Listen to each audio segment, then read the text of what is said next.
Et bonjour les femmes flots, j'espère que vous allez bien. On est reparti pour une nouvelle conférence. Nous sommes le 14 avril et on va vraiment parler d'un sujet qui est hyper important et que on a tendance à ne pas du tout parler de ce sujet, d'où le fait que les femmes flots ce soir vont en parler. Et le sujet de notre conférence de ce soir, ce sera savoir se poser sans culpabiliser. Donc tu le vois directement à l'écran parce que oui, c'est important aussi de prendre des pauses de manière consciente, encore une fois. Donc j'espère que tu es prête. En tout cas, bienvenue à toi qui me regarde à l'instant T. Et n'oublie pas que chaque lundi, toujours à la même heure, 18h30, on est soit en live, soit directement en conférence comme ce soir. Donc c'est-à-dire qu'on est en différé. N'hésite pas à poser la moindre question, on y répondra en revanche en direct. Et donc aujourd'hui, je vais te parler d'un sujet à la fois tabou et à la fois universel. Un sujet qui agit en silence mais qui pèse énormément lourd sur ton dos. Un sujet qu'on n'ose pas forcément toujours nommer, c'est la peur du vide. C'est pas juste la peur du vide parce que tu as le vertige, rien à voir. C'est vraiment cette impression que si tu t'arrêtes, tout va s'écrouler. Que si tu t'arrêtes, tu vas paraître pour une flemmarde, une procrastinatrice née. Et bah forcément, tu as un malaise par rapport à ça parce que, encore une fois, en 2025, nous avons énormément de croyances limitantes, c'est-à-dire que plus je travaille dur et plus je vais récolter les fruits de mon travail. Encore une fois, ce n'est pas toujours la réalité. On peut vraiment suer à longueur de journée et ne pas obtenir la récompense, avoir la reconnaissance de sa propre valeur. Et tout ça, en tout cas, moi, j'arrête ce tabou ce soir. Pascal et moi, on t'en parle à cœur ouvert. Donc, encore une fois, n'hésite pas à mettre des commentaires, à réagir sur nos réseaux.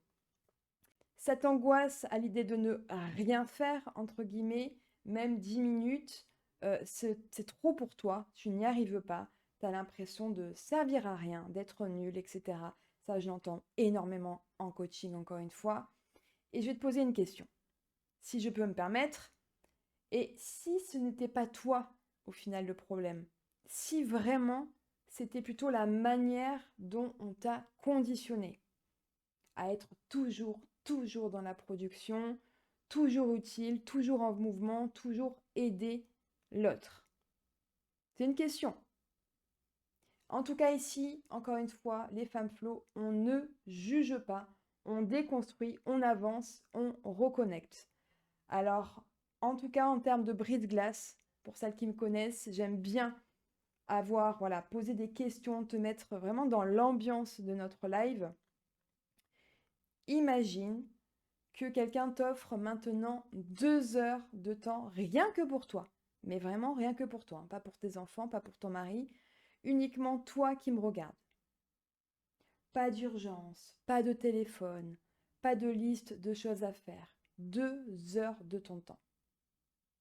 Qu'est-ce que tu ferais, selon toi? Ou plutôt, est-ce que tu saurais quoi faire? C'est ça la vraie question que je te pose ce soir. Tu as 2 heures de ton temps. Est-ce que tu saurais quoi faire? Si oui, dis-moi un petit peu en commentaire. J'adore voir vos commentaires, j'adore voir vos réactions pour partager un moment de bienveillance, de partage. Et si tu réponds je ne sais pas, alors le live, il est vraiment fait pour toi. Et même si tu sais quoi faire, ce live, il est aussi pour toi. Parce qu'encore une fois, je vais te donner des cas concrets, des outils concrets, une méthodologie par rapport à cette thématique. Donc reste bien avec nous jusqu'au bout et en tout cas, installe-toi confortablement, on va apprendre à faire de la place à l'intérieur de soi. Donc, on est parti. Premier point le plus important. Pourquoi au final le silence fait plus peur qu'un agenda blindé? On ne nous a pas appris à ne rien faire, entre guillemets. Parce que voilà, depuis toute petite, tu as probablement appris à valoriser le faire plus que l'être. Finir tes devoirs, t'occuper, être utile, remplir ton temps au final. Il y a beaucoup de personnes qui n'osent pas ne rien faire. elles remplissent à longueur de journée leur agenda. Ce sont des tâches en plus qui sont vraiment bateaux. Le vide, le silence, l'espace non occupé, il fait peur. Je te le dis en connaissance de cause, moi-même, même les week-ends, je blindais à chaque fois mes journées. La semaine, pareil, au niveau du travail, et le week-end, exactement pareil. Je n'avais pas une minute à moi au final. Pourquoi? Parce qu'il t'oblige tout simplement à te retrouver face à toi-même. Et on le dit régulièrement, tout le monde te le dira, nous sommes notre propre ennemi. Est-ce que, une autre question pour toi, est-ce que tu sais manger toute seule? Est-ce que tu as déjà fait l'expérience de manger au resto toute seule? Aller au cinéma toute seule? Il y a beaucoup de personnes qui n'osent pas parce que être seule, pour elles, c'est pas dans leur nature. Et pourtant, on apprend énormément de soi-même. Dans une société, encore une fois, où le mouvement s'est glorifié, le repos c'est devenu carrément suspect, un agenda blindé, c'est forcément être socialement accepté. Oh là là, ah, Catherine, elle a beaucoup d'amis, hein. Dis donc, tous les week-ends, elle en fait des choses, hein. Peut-être que tu te dis ça. Un moment pour soi, c'est presque culpabilisant au final. Est-ce que ça te parle? Dis-moi un petit peu en commentaire, je serais vraiment curieuse de voir un petit peu ce que tu ressens par rapport à ce premier point. Et en tout cas, ce que dit la science par rapport à ça, c'est que l'université de Harvard, encore une fois, ils sont très forts, ils ont démontré que le cerveau humain a besoin de 15 à 20 minutes par jour de ce qu'ils appellent une oisiveté consciente pour intégrer des informations, réguler des émotions, réduire cette charge cognitive qu'on a en permanence ou encore tout simplement, et ça c'est notre Graal au final, retrouver de la clarté mentale. Et forcément, tu me vois venir, sans ces temps morts, sans ces 15 à 20 minutes par jour, ton système nerveux, qu'est-ce qu'il fait? Il tourne en sur-régime, en permanence. Fatigue chronique, surcharge émotionnelle, irritabilité. Ça, c'est juste les premiers signaux. On en a parlé régulièrement. Sur les 2 derniers lives, j'en ai parlé. À quel point c'est important, ce que je viens de te dire. Donc l'astuce dans tout ça, pour moi, c'est déjà de changer ton vocabulaire mental. Je t'avais fait un petit exercice la semaine dernière par rapport à ça. On va rentrer dans le dur. Parce qu'encore une fois, le problème, ce n'est pas tant le vide. C'est comment tu te racontes ton histoire. Le fait que tu te dises, je fais rien. Ah, ce week-end, j'ai rien fait. Forcément, quand tu as un vocabulaire comme ça, c'est presque dénigrant au final. Tu te dénigres toi-même. Donc, tu peux tout à fait remplacer des phrases automatiques, comme du style, j'ai souvent je perds mon temps, je suis inefficace ou encore je devrais faire quelque chose de plus utile. Modifie un petit peu ces phrases. Tu peux tout à fait dire je recharge mon énergie au lieu de dire j'ai perdu mon temps ce week-end. Au lieu de dire je suis inefficace, je crée de l'espace pour ce qui compte vraiment pour moi. Ou encore, je me donne le droit d'exister sans produire. On en a ras la casquette de la productivité, de la performance.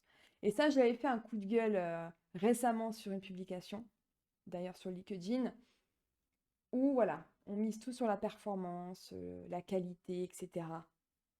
Mais au final, on ne parle pas forcément de la robustesse, de son savoir-être. Peut-être que, voilà, ces choses-là, ça résonne en toi et c'est normal. Et tu vas voir que ce switch de langage, ça te crée déjà une permission intérieure. Et ça change vraiment, vraiment la donne, je te garantis. Donc fais un petit peu l'exercice. Essaye de voir au niveau de tes pensées quand tu te dénigres, quand tu t'auto-sabotes, quand tu parles de tes croyances limitantes. Oh là là, là, franchement, j'ai rien foutu, j'ai regardé Netflix tout le week-end. Bah non, en fait, j'ai profité, je me suis reposée. Et tu vas voir que en prenant ces temps de pause, de s'autoriser au final à faire ce qu'on a envie, c'est pas forcément de la procrastination au final. C'est juste que là, tu as besoin de souffler. Et c'est OK là-dessus, mesdames. Mais vraiment. Ensuite, le deuxième point, c'est de reprogrammer ton cerveau pour apprécier le rien. Le rien, le vide, le néant, l'absolu, le off. Alors, déjà, pourquoi le cerveau, il rejette le vide par défaut? Tout simplement, encore une fois, ton cerveau, c'est un muscle, c'est un organisme de survie, on l'a vu, hein, avec nos fameux hommes préhistoriques. Et dans cette optique, forcément, il cherche à remplir, à anticiper, à produire, à contrôler, à survivre au final. Mais nous ne sommes plus dans des grottes préhistoriques.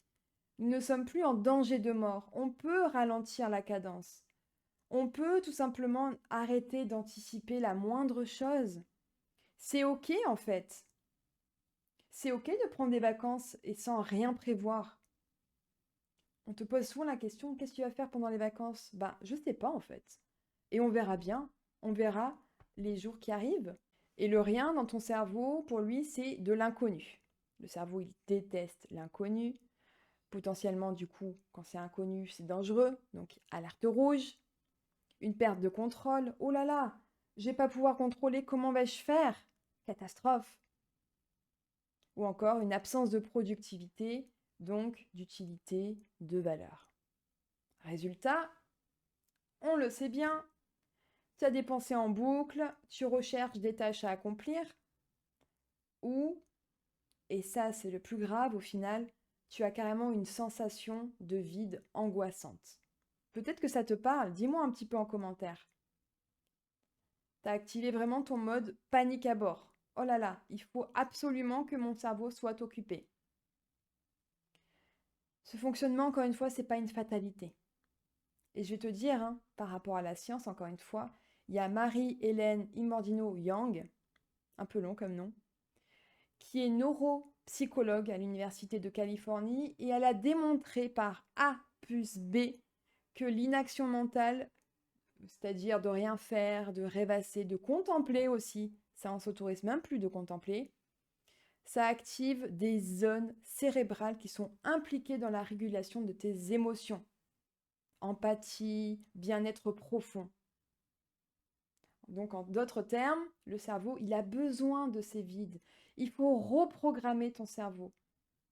Et tu vas voir que tu vas mieux digérer des émotions. Tu vas avoir des nouvelles expériences et tu vas accéder carrément à de nouvelles idées. Je te garantis quand ceux et celles qui sont fans de productivité, que tu vas augmenter ta productivité, augmenter ta créativité, si tu t'autorises un petit peu de flâner. Et je vais aller encore plus loin sur ce point numéro 2 avant de passer à la suite. Je vais te donner une astuce. Pour moi, je vais l'appeler le rituel du je n'ai rien à faire. Ah, moi, ça, je l'adore. Donc, tu vas commencer petit à petit. L'idée, tout simplement, d'habituer ton cerveau à l'absence de stimulation. Je te donne des exemples concrets pour que tu comprennes. Et je vais les disperser un petit peu sur mon écran. Tu peux t'installer après le déjeuner, regarder par la fenêtre, pas de téléphone, pas de livre ou pas de podcast, juste regarde par la fenêtre. Respire, laisse ton esprit vagabonder. Et tu vas voir, tu le fais 2 minutes, puis 3, puis 5. Et tu vas tellement adorer cet exercice que tu vas le faire tous les jours, de plus en plus longtemps. Mais ce que je veux te dire, c'est important de te créer un rituel à toi, de ralentir, de mettre un petit peu ce frein à main au niveau de tes journées, au niveau de ton quotidien. Et tu vas voir, ce n'est ni une perte de temps, ni de la paresse.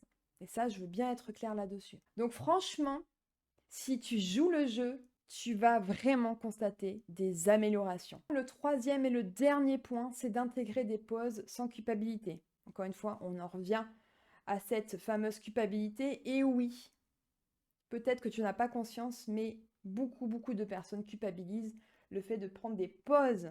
Et ça, c'est incroyable. Moi, le vide, c'est pas un luxe, c'est une nécessité. Et encore une fois, dans une culture où l'action s'est glorifiée, s'arrêter, c'est souvent perçu comme une perte de temps, une preuve de fainéantise, un frein à la performance.